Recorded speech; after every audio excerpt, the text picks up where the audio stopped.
జై శ్రీరామ్. శ్రీమాత్రే నమః. శ్రీ గురుభ్యో నమః. 2026 సంవత్సరం జూలై 26 తారీఖు నుంచి 2026 సంవత్సరం ఆగస్టు 1 తారీఖు వరకు ఈ వారం యొక్క వార ఫలాలు ద్వాదశ రాశుల వాళ్ళకి, ద్వాదశ లగ్నాల వాళ్ళకి ఎలా ఉండబోతున్నాయి? వార ఫలాలు తెలుసుకోవడానికి ముందుగా గోచారంలో గ్రహస్థితులు, గ్రహ గమనాలు. వృషభ రాశిలో మంగళ సంచారము, మిథున రాశిలో బుధ భగవానుడు స్వక్షేత్రగతుడై ఉన్నాడు. గురు భగవానుడు కర్కాటక రాశిలో ఉచ్చ స్థానంలో ఉన్నాడు.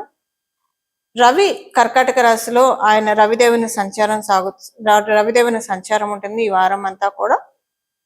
శుక్రాచార్యుల వారి సంచారం సింహరాశిలో, కేతు భగవానుడితోటి కూడి శుక్రాచార్యుల వారి సంచారము, రాహు భగవానుడి సంచారము కుంభరాశిలో, అలాగే ఆఖరిదైన మీన రాశిలో శనేశ్వరుని సంచారము.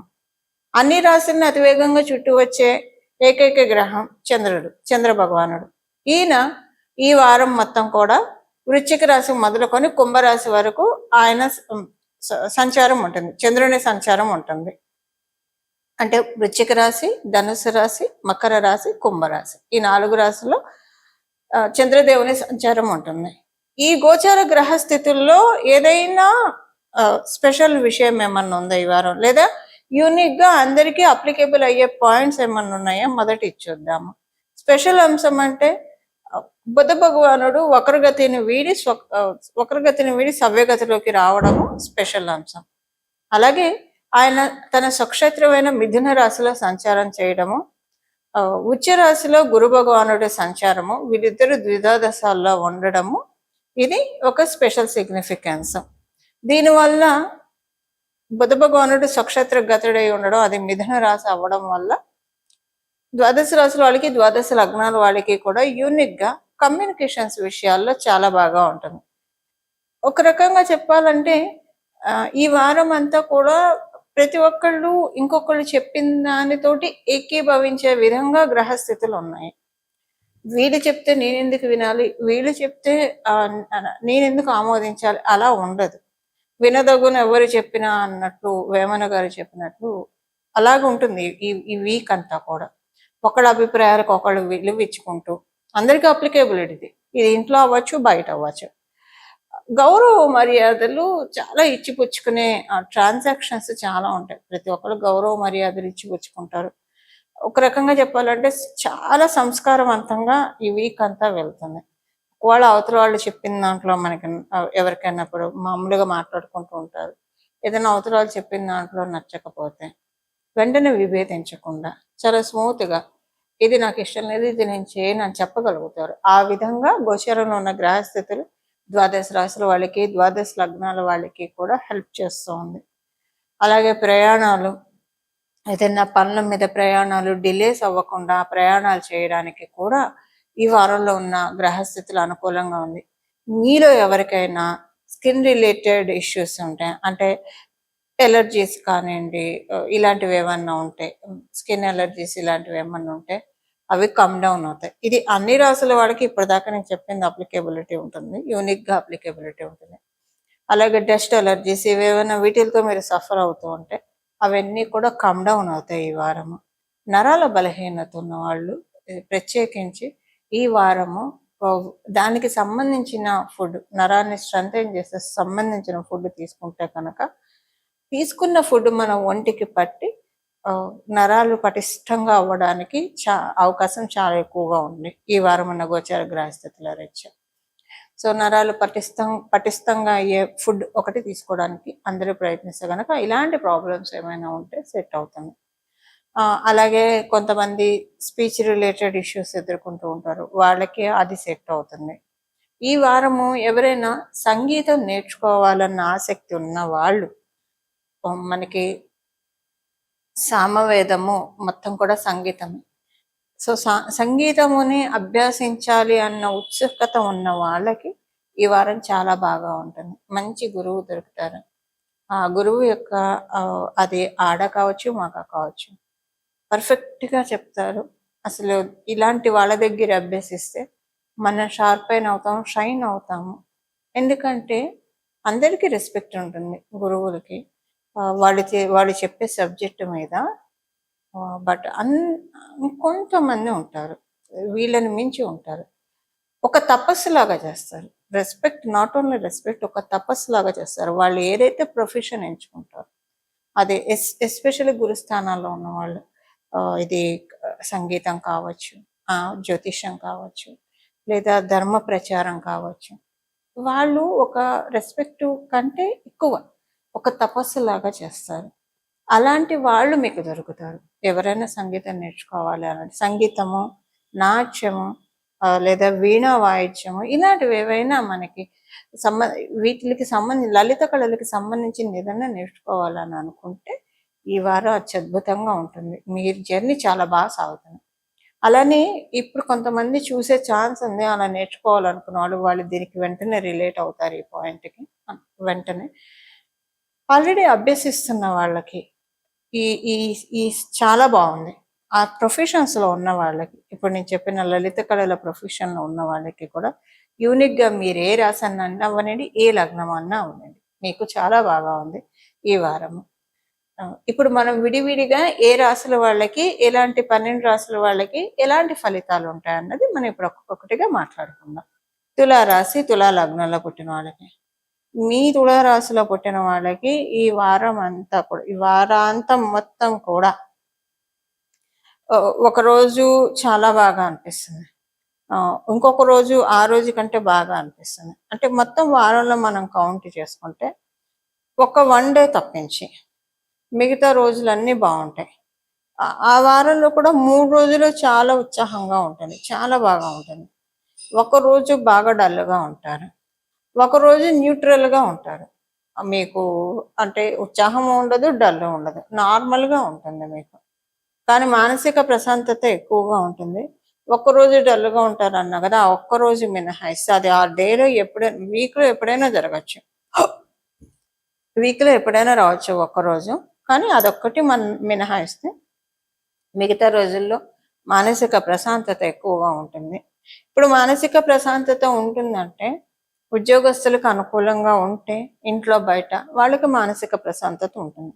వ్యాపారస్తులకి ఇంట్లో బయట అనుకూలంగా ఉంటే వాళ్ళకి మానసిక ప్రశాంతత ఉంటుంది. ఇలాగా ఇంట్లో బయట ప్రశాంతంగా ఉండే పరిస్థితిలో ఈ వారము తులారాశి, తులా లగ్నంలో పుట్టిన వాళ్ళు చూస్తాను. విద్యార్థినులకు అయితే చాలా బాగా ఉంటుంది, అనుకూలంగా ఉంది. ఈ పాయింట్ ఒక రోజు డల్గా ఉంటుంది అన్న పాయింట్ విద్యార్థినులకు అప్లికేబిలిటీ ఉండదు, సీనియర్ సిటిజన్స్కి అప్లికేబిలిటీ ఉండదు. మీరు గృహిణులు అయ్యి మీది తులారాశి, తులా లగ్నం అయినా, అంటే తులారాశి అయినా మీకు అప్లికేబిలిటీ ఉండదు, మీరు తులా లగ్నంలో పుట్టినా మీకు ఇది అప్లికేబిలిటీ ఉండదు. మిగతా సెగ్మెంట్ ఆఫ్ పీపుల్కి అప్లికేబిలిటీ ఉంటుంది ఒకరోజు ప్రశాంతత ఉండకపోవడం. ఆ ఒక్కరోజు కొంచెం ఇన్సెక్యూరిటీగా అనిపిస్తుంది, చాలా గుండెల్లో దడి వచ్చినట్లు అనిపిస్తుంది. కానీ మళ్ళీ నెక్స్ట్ డే ఏదీ ఉండదు, నార్మల్ అయిపోతుంది. ఒక్కరోజు మాత్రమే ఇలా కొంచెం మీరు ఇబ్బంది పడతారు. ఈ వారం అంతా కూడా మీకు అంటే ఉద్యోగస్తులకి, వ్యాపారస్తులకి బాగుంది. ఒక్కరోజు మినహాయిస్తానని ముందే తెలుసుకున్నాం కాబట్టి వివాహ ప్రయత్నాలు చేయాలనుకున్న వాళ్ళకి కూడా ఈ వారం అనుకూలంగా ఉంది. మీరు సఫలీకృతం అవుతుంది, మీరు చేసే వివాహ ప్రయత్నాలన్నీ కూడా సఫలీకృతం అవుతాయి. అలాగే మీ ఆరోగ్యాన్ని మరింత బలపరుచుకోవడానికి ఈ వారం మీకు మంచి అవకాశం చక్కగా ఉంది. మంచి ఫుడ్ తీసుకోండి, ఒక రీసెర్చ్ చేయండి, ఏ ఫుడ్ తీసుకుంటే మీ ప్రాబ్లం సాల్వ్ అవుతుంది, దాన్ని బట్టి ఫుడ్ తీసుకోండి. ఈ వారంలో ఉన్న గోచార గ్రహస్థితులు అనుకూలంగా ఉన్నాయి కాబట్టి దాని ప్రకారంగా మీకు ఆరోగ్యం కుదుట పడే విధంగా మీకు మంచి న్యూట్రిషన్ ఫుడ్ దొరుకుతుంది, అది నేచర్ ఇస్తుంది ఈ వారం. కాబట్టి మీరు చేయాల్సిందల్లా మీ వంతు ప్రయత్నం మీరు చేయాలి అది తీసుకోవడానికి, అంతే. అంటే రీసెర్చ్ చేయాలి, ఏం తింటే మీకు బాగుంటుంది, అంత బ్యాలెన్స్డ్ డైట్ మెయింటైన్ అవుతుంది అన్నది ఒకటి రీసెర్చ్ చేసి తీసుకోవడానికి ప్రయత్నించండి, చాలా చక్కగా ఉంటుంది. ఇది ఈ వారం యొక్క గోచార గ్రహస్థితుల ఫలితాలు తులారాశి, తులా లగ్నాల పుట్టిన వాళ్ళకి. పరిహారము, ఈ వారం చేసుకోవాల్సిన పరిహారము కొంచెము ఈ వారం అంతా కూడా ఫిజికల్ యాక్టివిటీ ఉంటే చాలా బాగా ఉంటుంది. యోగా చేస్తారా, ప్రాణాయామం చేస్తారా, సూర్య నమస్కారం చేస్తారా, కొంచెం ఫిజికల్ యాక్టివిటీని ఈ వారం రెమెడీ అని చెప్పచ్చు. బాగా బాడీకి ఒక యాక్టివిటీ ఇవ్వాలి, ఎందుకంటే నర నరాల్లో కూడా జీవం పడే సమయం, అమృతమైన సమయం.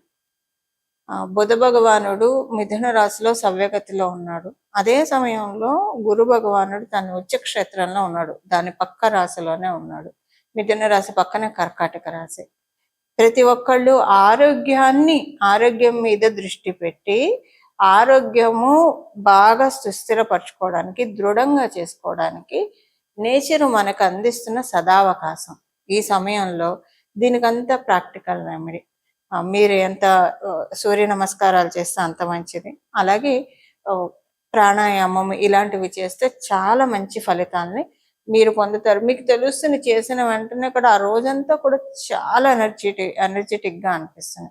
నర నరాల్లో జీవం పడే సమయం ఇది. ఎందుకంటే మిథున రాశి శుభకర్తరిలో ఉంది. గురు భగవానుడు జీవకారకుడు. ఆయన మిథున రాశి పక్క రాశిలో ఉండడం, బుధ భగవానుడు సవ్యగతిలో ఉండడము నర నరాల్లో జీవాన్ని దింపుతాడు. దానికి మన వంతు ప్రయత్నం మనం చేయాలి. ఇప్పుడు మీరేం చేయకపోతే రాదా అంటే కొంచెమే వస్తుంది. ఏదో ఒక యాక్టివిటీ, లేదంటే కొంచెం మన హౌస్ హోల్డ్ వర్క్స్ పూర్తిగా మనం చేసుకున్నా సరే అది కూడా సరిపోతుంది. బాడీకి ఏదో ఒక యాక్టివిటీ ఇవ్వడానికి ప్రయత్నించండి. ఆరోగ్యం దృఢంగా ఉంటే మనం తీసుకునే ఫుడ్ కూడా వంట పట్టాలి మన బాడీకి. అది వంట పట్టి సరిగ్గా జీర్ణ వ్యవస్థ బాగా ఉంటే కనుక మానసికంగా చాలా బాగా ఉంటుంది, మనకి ప్రశాంతంగా ఉంటుంది, మంచి నిర్ణయాలు తీసుకోగలుగుతాము.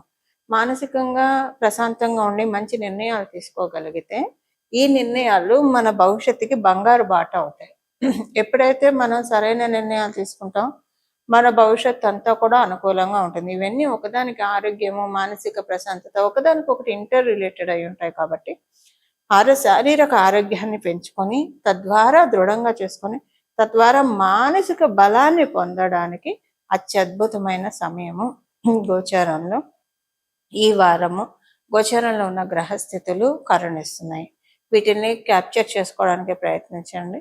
అలాగే ఈ వారం మొదలుకొని ఏదన్నా మనీ కొంచెం సేవ్ చేసుకోవడానికి కూడా అనుకూలంగా ఉంది. ఈ వారంలో మీరు ఏదో ఒక రోజు కొంత మనీ మీ ఇంట్లోనే ఒక పక్కగా పెట్టుకోండి, ఒక చిన్న బాక్స్లోనే. ఎందులో ఇది నేను సేవింగ్స్ చేయాలనుకుంటున్నాను, మీరు ఒక ఇల్లు కొనుక్కోవడానికి అనుకోండి, దేనికోదానికి సేవింగ్స్ దీనికోసం చేయాలనుకుంటున్నాను, పిల్లల భవిష్యత్తు గురించి అనుకొని పెట్టండి. ప్రతిరోజు అందులో ఎంతో అంత వేస్తూ ఉండండి.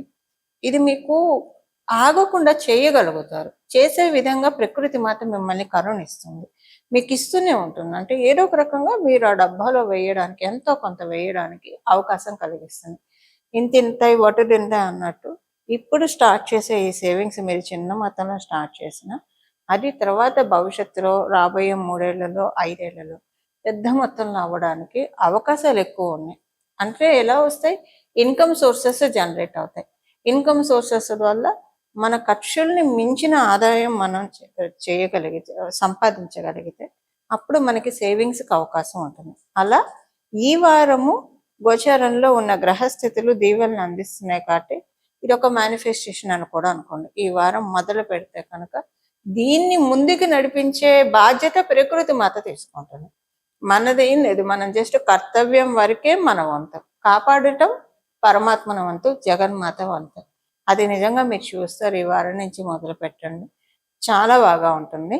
ఇలా మనందరం కూడా జగన్మాత కృపకి పాత్రలు అవ్వాలని చెప్పి, ప్రకృతి మాత కృపకి పాత్రలం అవ్వాలని చెప్పి మనందరి తరఫున మనస్ఫూర్తిగా నేను కూడా కోరుకుంటే, ఇంకొక చిన్న రిక్వెస్ట్, ఇంకొక చిన్న ఇదేంటంటే, బుధ భగవానుడు బలం గోచారంలో బాగా ఉంది కాబట్టి ప్రకృతికి ఎంతో కొంత తోడ్పాటు, అంటే మొక్కలు నాటడం కావచ్చు, లేదా దేన్ని పాడు చేయకుండా ఉండడం, దేవాలయాలకు వెళ్ళినా, రోడ్డు మీద అయినా, ఎక్కడంటే అక్కడ చెత్త వేయకుండా, నదీ తీర ప్రాంతానికి వెళ్ళినా, సముద్ర తీర ప్రాంతానికి వెళ్ళినా అక్కడ తాగకూడనివి తాగడం, తినకూడనివి తినడం, అక్కడే చెత్త పడేయడం, ఇలాంటివి చేయకుండా ప్రకృతి పట్ల మనం ఎంత బాధ్యత వహిస్తామో, ప్రకృతి పట్ల మన కర్తవ్యాన్ని మనం ఎంత బాగా నిర్వహిస్తామో, ప్రకృతి మనం చేసేది గోరంతే, మనం కొంచెం చేస్తే ప్రకృతి మనకి కొండంత ఉపకారం చేస్తుంది. ఇలా చేయడానికి కూడా ఈ వారం చక్కటి అనుకూలంగా ఉంది. ఇలాగ మీ ఇంట్లో ఒక కుండీలో అయినా సరే ఒక మొక్క పెట్టుకోండి. ఏదో ఒకటి మీకు కుదిరితే చక్కగా బయట ప్రదేశాలు కుదిరితే ఒక మొక్క నాటడానికి ప్రయత్నించండి. అత్యద్భుతమైన ఒక మొక్క నాటితే ఆక్సిజన్ వస్తుంది. అనుకుంటూ ఉంటాం కదా. జీవితంలో ఊపిరాడని పరిస్థితులు వస్తాయని చాలా మంది చెప్తే వింటూ ఉంటాం కదా. అలా మనం ఒక మొక్క నాటడం వల్ల మనకి జీవితంలో ఎప్పుడు ఊపిరాడని పరిస్థితి అంటే ఏంటి మనకు అర్థం కాదు. తెలియకుండా ప్రకృతి మాత మనల్ని కాపాడుతుంది. ఇలా మనందరం కూడా ప్రకృతి మాత యొక్క అవ్యాజ కరుణకి పాత్రలు అవ్వాలని, ప్రకృతి మాత యొక్క సంపూర్ణ కృపా కటాక్షాలకి మనమందరం కూడా పాత్రలం కావాలని చెప్పి జగన్మాత శరణాలని శిరస్సు ఉంచి నమస్కరిస్తూ మంగళం. నమో భగవతే వాసుదేవాయ.